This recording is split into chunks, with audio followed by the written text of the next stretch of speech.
नमस्कार, आप देख रहे हैं टी मनी बनो अपना फाइनेंस मिनिस्टर। मैं हूं आपके साथ कविता थपलियाल और आज के शो में हम एक बार फिर से या हर रोज़ की तरह आपकी फाइनेंशियल प्लानिंग करेंगे और निवेश के तमाम पहलुओं पर बारीकी से आपको समझाइश भी देंगे। लेकिन शो की शुरुआत करते हैं ऑन द शो के साथ। वसीयत क्या है और कैसे लिखी जाती है, आज हमारे एक्सपर्ट्स बताएंगे। वसीयत बनाने और जायदाद के बंटवारे का सही फॉर्मूला।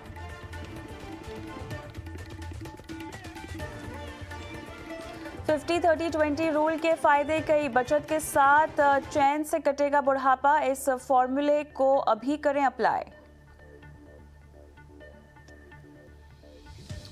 कोविड के बाद युवाओं की सबसे बड़ी तमन्ना हेल्थ, वेल्थ, अच्छा खाना और बच्चों के भविष्य के लिए बचत की योजना। लेकिन यहाँ पर क्या है इनकी प्लानिंग में रोड़ा, बताएंगे आपको आगे। और साथ ही आपको बताएंगे कैसे बनाएं एक संतुलित पोर्टफोलियो। निवेश, insurance, credit card, loan, tax, crypto currency से रिलेटेड कोई भी सवाल हो, अपने सवाल को व्हाट्सएप करें। और व्हाट्सएप नंबर आपकी स्क्रीन पर फ्लैश हो रहा है 9619873567।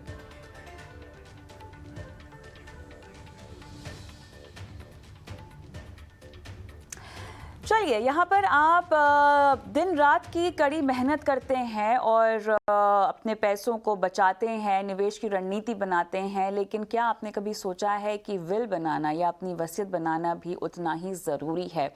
बहुत सारे लोगों को ऐसा लगता है कि जब हमारे पास बहुत ज़्यादा ज़मीन जायदाद हो जाएगी, निवेश लायक पैसा हो जाएगा या कमाई का पैसा हो जाएगा, तब वसीयत हम बनाएंगे। लेकिन इस चीज़ को, जो कि हम अक्सर आखिर के लिए रखते हैं, बहुत ज़रूरी है कि आप इसकी प्लानिंग पहले से ही करनी शुरू कर दें। और ऐसा हम क्यों कह रहे हैं, हमारे साथ जो एक्सपर्ट हैं वो आपको बताएंगे। बॉम्बे हाई कोर्ट के एडवोकेट निजामुद्दीन शेख हमारे साथ हैं और साथ ही हमारे पास विलजिनी.com के फाउंडर जतिन पोपट हैं। आप दोनों का स्वागत है इस खास पेशकश में। और निजामुद्दीन जी, आपसे मुझे समझना है सबसे पहले ये कि वसीयत ना होने के चलते किस तरह के झगड़े होते हैं। पहले तो हमें ये तस्वीर आप जरा पेश करें हमारे सामने। अगर कोई वसीयत नहीं बनाए तो ऐसे हो जाता है कि अगर समझो लाइनें डिसेंट है, मतलब हमारे पास अगर बहुत सारे हमारे जो बच्चे हैं, भाई है या फिर बहनें हैं, तो उनको जो डिविडेंड शेयर्स है वो प्रॉपर मिल नहीं पाते। और प्लस ये झगड़े ऐसे होते हैं कि मेरा इतना है, मेरा हिस्सा इतना है, और जो प्रॉपर डिविडेंड शेयर हर किसी के पर्सनल लॉ पे अलग होता है। अगर हम विल बना दें अपनी प्रॉपर्टी को लेकर तो ये झगड़े नहीं हो पाएंगे और एक दूसरे के साथ झगड़े, बंटवारा, ये सारी चीजें नहीं हो पाएगी। सरल रास्ते से हम ये चीजें डिफाइन कर सकते हैं कोर्ट के थ्रू, विल के थ्रू। कोई व्यक्ति की विल होगी तो डिफाइन करके अपने विल को रख सकता है, इससे झगड़े नहीं होंगे इससे। जतिन जी, अब बहुत ज़रूरी है ये जानना कि आखिर वसीयत जो है, विल जो है, वो कैसे बनाई जाती है। ठीक है, तो किस किस तरह के एसेट्स को विल में शामिल करना चाहिए, शुरुआत हम यहीं से करते हैं। विल बनाने के लिए आपकी जो भी मूवेबल इमूवेबल यानी कि स्थावर और जंगम मिलकर बोलते हैं, जैसे कि आपके बैंक अकाउंट है, आपके डीमेट अकाउंट है, आपके सेविंग अकाउंट है, आपका लॉकर है, ज्वेलरी है, इंश्योरेंस पॉलिसी है, आपके डेट का किसी को लोन दिया है, वो सब मूवेबल जाती है। और इमूवेबल में जैसे आपका कोई फ्लैट है, ऑफिस है, आपका कोई लैंड है या आपका कोई बंगलो है, कोई वेयरहाउस लिया है आपने, कोई फैक्ट्री लिया है, तो ये सब इमूवेबल प्रॉपर्टी है। इसके अलावा आपके डिजिटल एसेट भी आ सकते हैं, जैसे कि आपका कोई गूगल पे अकाउंट है या आपका कोई पोर्टफोलियो पड़ा हुआ है कहीं पे ड्राइव में, या आपकी इंटेलेक्चुअल प्रॉपर्टी है जैसे कि ट्रेडमार्क है, पेटेंट है। तो ये सब तरह की चीज बिल में आनी चाहिए और वो हमें जिसकी ओनरशिप है वो लिखनी चाहिए। एंसेस्ट्रियल प्रॉपर्टी होती है जो विल में शामिल करना मुश्किल है। लीज प्रॉपर्टी यानी आपने कहीं पे लीज पे रहते हो या टेनेंटेड प्रॉपर्टी में रहते हो, उस तरह की प्रॉपर्टी को लेना मुश्किल है, तो ये सब विल में नहीं आता है। सो विल में जितनी भी ओन प्रॉपर्टी है, जो ओनरशिप है आपके पास में, वो लिखना जरूरी है। कोई कोई प्रॉपर्टी जॉइंट में होती है तो जॉइंट में भी आपकी प्रॉपर्टी लिखी है, लेकिन अपना जो हिस्सा है वही आपके विल में गिना जाएगा। और क्योंकि जब जॉइंट प्रॉपर्टी में 2 या 3 मालिक होते हैं तो आपका हिस्सा है उतना ही आपको विल का आपको हक है, उतना ही आप लिख सकते हैं। लेकिन यहाँ पर कैसे डिवाइड होना चाहिए, प्रॉपर्टी को कैसे डिवाइड करना चाहिए, ये समझना मेरे ख्याल से बहुत ज़रूरी है। और यहाँ पर हम केवल प्रॉपर्टी की ही बात क्यों कर रहे हैं, तमाम तरह के एसेट्स हैं जिसके बारे में लोगों को सोचना चाहिए। जब हम इस तरह के एसेट्स की बात करते हैं शेख साहब, तो हमें बताएं कि इनका डिवीजन किन किन बातों को ध्यान में रखकर करना चाहिए, क्योंकि ये आमतौर पर झगड़े की जड़ जो है वो सामने निकल कर आती है बाद में। व्यक्ति अपनी ओन प्रॉपर्टी, जैसे जतिन जी ने कहा कि अपनी सारी प्रॉपर्टी वो विल में लगा सकता है, तो बेसिकली ऐसा होता है कि मेरी जो भी प्रॉपर्टी है, मुझे जिसे जितना देना है स्पेसिफिक, उसको हम स्पेसिफिक विल बोलते हैं। एक तो दो तरीके की विल होती है, एक तो होती है प्रिविलेज और अनप्रिविलेज विल, और जो आम आदमी बनाता है जो अनप्रिविलेज विल जिसे हम कहते हैं, तो वो सारे विल में मेरे सारे एसेट्स, चाहे वो कुछ भी हो, मैं किसको कितना दे रहा हूँ। फॉर एन एग्जाम्पल, अगर मैं कहूँ कि मैं अपने ग्रैंडसन को 1,000 रुपए दे रहा हूँ, तो वो विल में स्पेसिफिकली लिखा जाएगा कि मैं अपने ग्रैंडसन को 1,000 रुपए विल में दे रहा हूँ। फिर मेरे जो बेटे हैं उनको मैं क्या दे रहा हूँ, या फिर जो भी मुझे देना है, जो मेरे ओन सेल्फ ओन प्रॉपर्टी है, या मेरे जो एसेट्स है, या मेरे जो लाइबिलिटीज भी आती है इसके अंदर, वो उसके अंदर इलेक्शन के टाइम पे आ जाता है कि इलेक्शन करना होता है जब वो कोई व्यक्ति लेता है। तो हम फिर यहाँ पर एसेट्स एंड प्रॉपर्टी की बात करेंगे कि यहाँ पर जो भी प्रॉपर्टी मेरी है मैं उसे दे सकता हूँ, स्पेसिफिकली लिखना है, इसमें झगड़े की कोई सवाल ही नहीं है। क्योंकि अगर मैंने कह दिया कि मेरी प्रॉपर्टी ऐसे ऐसे डिवाइड होगी इन लोगों में, तो कोई झगड़े का सवाल नहीं। और विल एग्जीक्यूट होती है मरने के बाद, और विल को एग्जीक्यूट तभी होगा जब वो व्यक्ति मरेगा। जीते जी वो अपनी कितनी भी बार विल बना सकता है, वो ओरल बना सकता है, लिखित बना सकता है, रजिस्ट्रेशन करने की उसको जरूरत नहीं है विल की।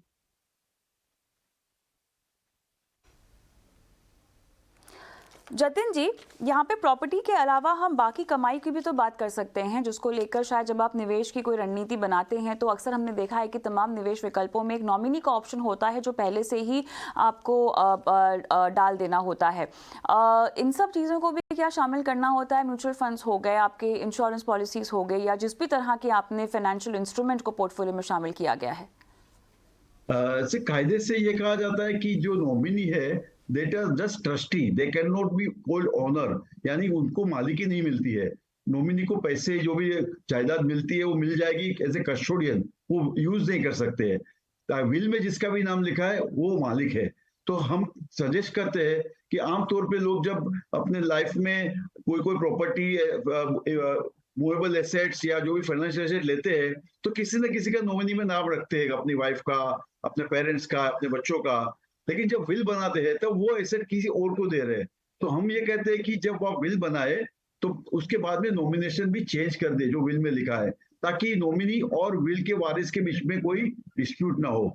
क्योंकि नॉमिनेशन इज जस्ट अरेंजमेंट और facility given by government that आपकी फैमिली को ये प्रॉपर्टी मिल जाएगी, बट वो यूज नहीं कर सकता है। यूज कौन कर सकता है? जो विल में वारिस लिखा है वही कर सकता है।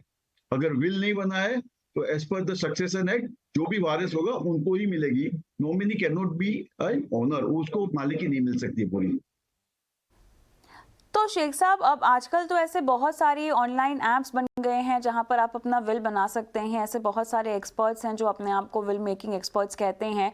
ये मुझे बताएं कि ये सही मायने में कितने विश्वसनीय है, और क्या इस तरह की विल्स को जो लोग बनाने का दावा करते हैं उनको चैलेंज किया जा सकता है? क्योंकि आपने तो भरोसा करके देखिए अपनी पूरी ज़मीन जायदाद का बंटवारा तो कर दिया किसी के सहायता लेकर। अब बाद में मालूम पड़ रहा है कि उसे आप कोर्ट में लेकर ही नहीं जा सकते और उसे आराम से कोई भी चैलेंज कर सकता है, तो इतनी मेहनत मुशक्कत का तो कोई फायदा ही नहीं होगा। नहीं, आपका सवाल बिल्कुल सही है कि क्या ये ऑनलाइन पोर्टल वाले जो विल बनाने के वो जो रखते हैं, जो बोल रहे हैं कि हम एक्सपर्ट है, सर मैडम विल कैसे भी बना जा सकती है।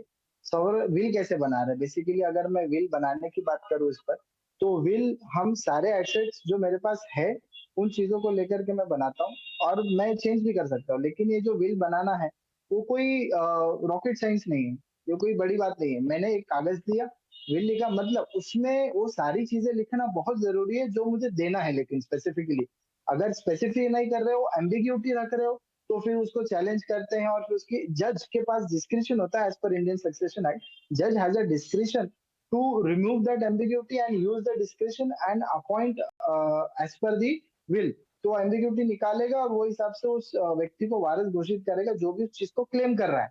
तो वो क्लेम करते हुए एविडेंस देगा कि मेरे पास ये जो विल है ये कैसे आई, और उसमें जो एडमिनिस्ट्रेटर होगा या फिर जो अपना एग्जीक्यूटर होगा, वो भी तो उस पे देगा अपना एविडेंस। तो बेसिकली एविडेंस देने के बाद में उसको प्रोबेट मिलेगा, वो प्रोबेट लेकर के वो सर्टिफाइड विल है, फिर वो उसके आगे प्रोसीड करेगा, उसके बाद में वो मालिकाना हक पे आएगा। तो ये विल बनाना बहुत इजी चीज है, लेकिन उसको एग्जीक्यूशन करना you will have to prove, आपको प्रूव करना पड़ेगा कोर्ट में कि ये मेरे को कैसे मिली या मुझे कैसे मिली, किस तरीके से। तो यहाँ पर एक सवाल ये भी उठता है जतिन जी, बेटा और बेटी अगर इनके बीच में आपको अपनी जायदाद और अपनी तमाम एसेट्स का डिवीजन करना हो तो किस तरह कानून के दायरे में रहकर आप ये करें, किन किन बातों को आपको ध्यान में रखना होगा, प्रपोर्शन का कितना ख्याल रखना होगा, कैसे होता है? बिकॉज इसको लेके अमूमन हम देखते हैं कि डिबेट्स छिड़े रहती हैं। 2005 साल के बाद में जो भी जॉइंट प्रॉपर्टी, एंसेस्ट्रल और एचयूएफ प्रॉपर्टी है, वहां भी मेरिड डॉटर से उनको भी हक मिला हुआ है। तो विल बनाने में डॉटर या सन यानी आपकी लड़का या लड़की को क्या देना चाहिए, ये एक पर्सनल डिसीजन है। कभी कभी लोग, हमारे जो एक्सपीरियंस में हमने हजारों विल बनाए हैं, लोगों को सहायता की है, तो लोगों का एक मेंटालिटी होती है कि लड़की का शादी हुआ तो उनको हमने ये खर्चा किया, इनको गिफ्ट दिया है, तब हम जाके उनको थोड़ा सा कम देंगे, लड़की को ज्यादा देंगे।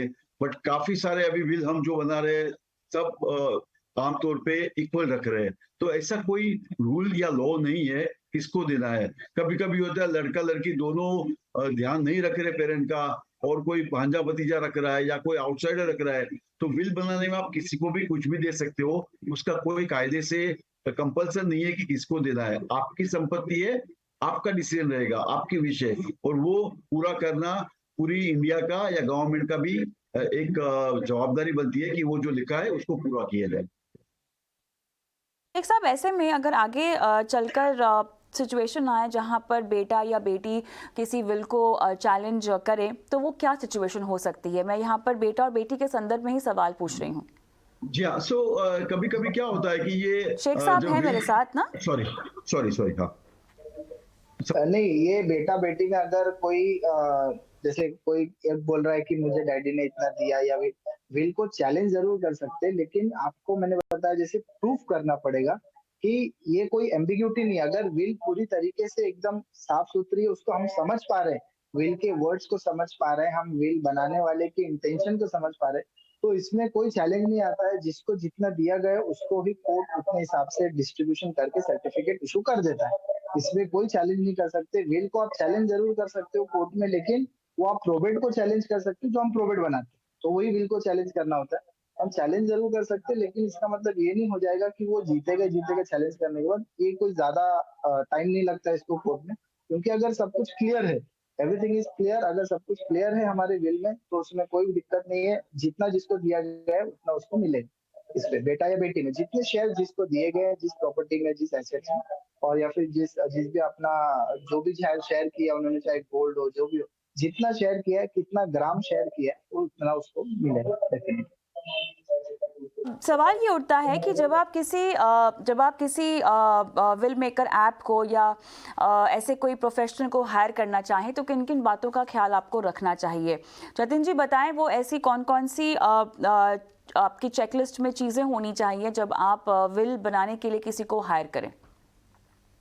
विल बनाने का जो ऑनलाइन एप्लीकेशन जो हम लोग का भी है, और हम विल भी बना के देते हैं एज ए लॉयर, तो ये दोनों चीज अवेलेबल है। टेक्नोलॉजी का अभी जो जमाना है कि अभी हर चीज में टेक्नोलॉजी को कोशिश करके यूज करते हैं। तो विल बनाना यानी आप अगर किसी लॉयर के पास जाके बनाते हो तो उनके पास जाना, उनको सब बताना और उनसे विल लिखवाना और लेके देखना और वापस कुछ करेक्शन तो करना। तो उसमें जो प्रोसेस है पूरा, आपकी बातें को कहना और उसको लिखना, उसमें एक हफ्ते भर का टाइम चला जाता है। कुछ कॉस्टिंग में भी कुछ फर्क होता है, पर यही चीज को हमने ऑटोमेशन भी कर दिया है। यानी मासिस जो होती है, यानी आम आदमी के लिए विल बनाने के लिए ज्यादा तकलीफ ना हो, इसलिए हम ये ऑनलाइन विल का जो प्रोसेस है वो बहुत ही सही है उनको लिए जो मासिस है।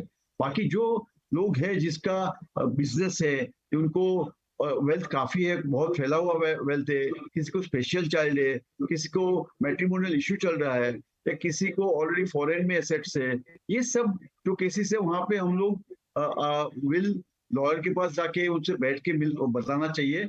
और फैमिली ट्रस्ट करना है या फैमिली सेटलमेंट करना है, तो काफी सारी चीजें जो इस माध्यम से की जाती है कि सर्टेन कॉम्प्लिकेटेड लोग होते हैं या कुछ वेल्थ में बहुत सारे एस्टेट होती है, तो एक विल और उसके अलावा विल के अलावा फैमिली ट्रस्ट वगैरह भी करना चाहिए। तो this is both are good. Masses के लिए ऑनलाइन विल बहुत सही है, ताकि बहुत कम खर्चे में और तुरंत हो जाता है, और वो सिमिलर है जो लॉयर करते हैं, और जो भी कॉम्प्लिकेटेड विल्स है उनको लॉयर के माध्यम से करना जरूरी है। सारी चीज़ें गिनाई हैं जतिन जी। शेख साहब ये बताएं हमें, वसीयत बनाने से पहले आप किसी को नॉमिनेट करें, आप किसी का चुनाव करें जो बनाकर देगा, किस किस तरह से अपने बैंक खातों को, तमाम चीज़ों को खंगाल लेना चाहिए? क्योंकि ऐसी बहुत सारी चीज़ें हैं जो शायद आपने बहुत पहले खरीद रखी हो और निवेश कर रखा हो और बाद में आप उसे भूल जाएं और विल में डालना मिस हो जाए आपसे, तो बाद में फिर ये तो एक झगड़े की जड़ बन जाएगी। निजामुद्दीन जी। जी, झगड़े की जड़ तो बन जाएगी, लेकिन अगर मेरी प्रॉपर्टी है और मैंने कितनी भी खरीदी, तो सारे डॉक्यूमेंट्स होते हैं। जब मेरे पास कोई क्लाइंट आता है बिल बनाने में, तो मैं उनसे सारे एसेट्स और उनके लायबिलिटीज हो या एसेट्स हो, प्रॉपर्टीज हो, जो भी, उन सबकी एक लिस्ट मंगाता हूँ। देन वी क्वेश्चन देम, हम लोग उनको प्रश्न पूछते हैं कि ये आपके ये डॉक्यूमेंट्स बता सकते हैं आप, जेरॉक्स भेज सकते हैं। वी वेरीफाई, हम लोग वेरीफाई करते हैं उसको, तब जाके हम एक विल पे आते हैं। अगर कोई छूट जाए तो विल में एक क्लॉज आता है इन फ्यूचर वाला, तो वो जैसे कि इन फ्यूचर वाला है, तो अगर आपसे कोई छूट जाए, अगर आप जिंदे हो, तो आप उसमें रेक्टिफाई कर सकते हो थ्रू कोडिसिन। अगर आपको नहीं बनानी है तो आपको स्पेसिफिकली मेंशन करना पड़ेगा। ये झगड़े की जड़ बनती है। अभी मैं बता कि अगर मैंने विल बना दी और फिर मैंने उसको वापस एक दूसरी नई विल बनाई, लेकिन हमने अगर उस पर स्पेसिफाई नहीं किया कि मैं सारे पिछले विल रिवोक कर रहा हूँ और ये मेरी फाइनल टेस्टिमेंट्री होगी, टेस्टामेंट होगी, तो उसमें प्रॉब्लम आती है कि ये प्रॉपर्टी छूट गई। आप ऐसे एक प्रॉपर्टी के लिए नए विल नहीं बना सकते। तो अगर वो प्रॉपर्टी छूट गई तो लास्ट में हम लोग क्लॉज आते हैं कि if there is any property left out, तो ऐसे भी क्लॉजेस डाल सकते हैं हम लोग, जहां पर अगर मेरे से कोई प्रॉपर्टी छूट गई है तो उसका बंटवारा कैसे होगा या किसको जाएगा, तो वो एक इसमें समस्या का समाधान दे देगा। क्या जतिन जी, वसीयत में किसी किसी भी तरह का वैलिडिटी का भी कोई क्लॉज होता है कि ये वसीयत इतने से इतने समय तक ही वैलिड होगी, या ये आप डलवा सकते हैं अगर आपको डलवाना हो तो? वसीयत तो आपका कोई इसका लिमिटेशन पीरियड नहीं होता है। आप चाहे तो रोज बना सकते हो, लेकिन डेथ के बाद ही यूज होगी। यानी इसमें कोई वैलिडिटी पीरियड जिससे दूसरे डॉक्यूमेंट में आप पावर ऑफ अटर्नी में डालते हो, ऐसा इसमें नहीं होता है। इट इज लास्ट विल कहते हैं। जब भी कोई विल बनाता है ये कहता है मेरा लास्ट विल है। कल आप नया विल बनाओ तो उसको भी लास्ट विल कहा जाता है। जो भी लास्ट विल होता है, आखिरी वसीयत होती है, उसी को कंसिडर किया जाता है, उसी के ऊपर काम किया जाता है, ताकि ये जो आगे के विल है वो कैंसिल, खारिज गिने जाते हैं। तो ये कोई वैलिडिटी का कोई कंसेप्ट नहीं है इसके अंदर। निजामुद्दीन जी, अगर किसी तरह का कोई केस चल रहा हो विल को लेकर, तो वो कितना लंबा चलता है और किस किस तरह से फिर सुनवाई होती है और क्या क्या यहाँ पे प्रॉब्लम्स आती हैं? बिल को लेकर के जब कोई चैलेंज करता है तो उसको प्रोबेट को चैलेंज करता है। बेसिकली वो 6 से 8 महीने तक चलता है। ये डिपेंड करता है कि कोर्ट वो उसने क्या चैलेंज किया है और किस चीज को चैलेंज किया है। तो 6 से 8 महीने का प्रोसेस है। फाइल करने के बाद में जल्दी से जल्दी इसको निपटाना होता है, क्योंकि ऑलरेडी बहुत डिले हो चुका है और फिर झगड़े बढ़ते हैं। तो ये 6 से 8 महीने का प्रोसेस है, इसको ज्यादा टाइम नहीं लगता। ओरिजिनल विल प्रेजेंट करनी होती है कोर्ट में, ये जरूरी है। जतिन जी, आपके पोर्टल पे जो लोग आ रहे हैं आजकल विल बनाने के लिए, वो किन किन चीज़ों को ध्यान में रख रहे हैं? अभी जो लोग हमारे पास आ रहे हैं, इसमें हम लोग देख रहे हैं कि एनआरआई लोग काफी आ रहे हैं, क्योंकि यहाँ पे उनको विजिट करना नहीं है अभी। तो there are so many NRIs, they are making a will for Indian properties. उससे उनका टैक्स भी बचता है। उनको जो सक्सेशन टैक्स वहाँ फॉरेन कंट्री में देना पड़ता है, अगर इंडिया की एसेट यहाँ पे इंडियन विल ऑनलाइन से बना देते हैं तो उनको एक टैक्स का काफी फायदा होता है। दूसरे हमारे काफी रिटायर्ड लोग हैं जो अपने रिलेटिव के माध्यम से भी विल बनाते हैं, जो उनको सहूलियत है और तुरंत हो जाता है, और कॉस्ट में भी उनको थोड़ी सी ये होती है कि हमें विल में इतना खर्चा नहीं करना है। तो ये सब चीज है। We are getting so many corporate types now. HDFC and ICICI is our partners. So many other corporates are taking through us through their HR initiative, लोगों को विल बनाने के लिए अवेयरनेस कर रहे हैं और लोगों को विल बनाने में समझाते हैं हम लोग, और हम एक अच्छे माध्यम से ऑनलाइन से उनको विल बनाने में सफलतापूर्वक काम करते हैं। अगर कुछ भी उनका कोई क्वेश्चन है तो हमारी पूरी बैकएंड टीम मुझे सपोर्ट करती है। तो अभी जो माहौल है उसमें मासिस के लिए ऑनलाइन का एप्लीकेशन काफी लोग यूज कर रहे हैं। ऑलराइट, चलिए, तो ये वो तमाम बातें जो आपको ध्यान में रखनी है जब आप अपने लिए वसीयत बना रहे हो। निज़ामुद्दीन जी और जतिन जी, बहुत बहुत धन्यवाद आप दोनों का। इस खास पेशकश में आपने शिरकत की और दर्शकों को बताया कि वसीयत की ज़रूरत क्या है, कितनी है और क्यों आपको बनानी चाहिए। लेकिन शो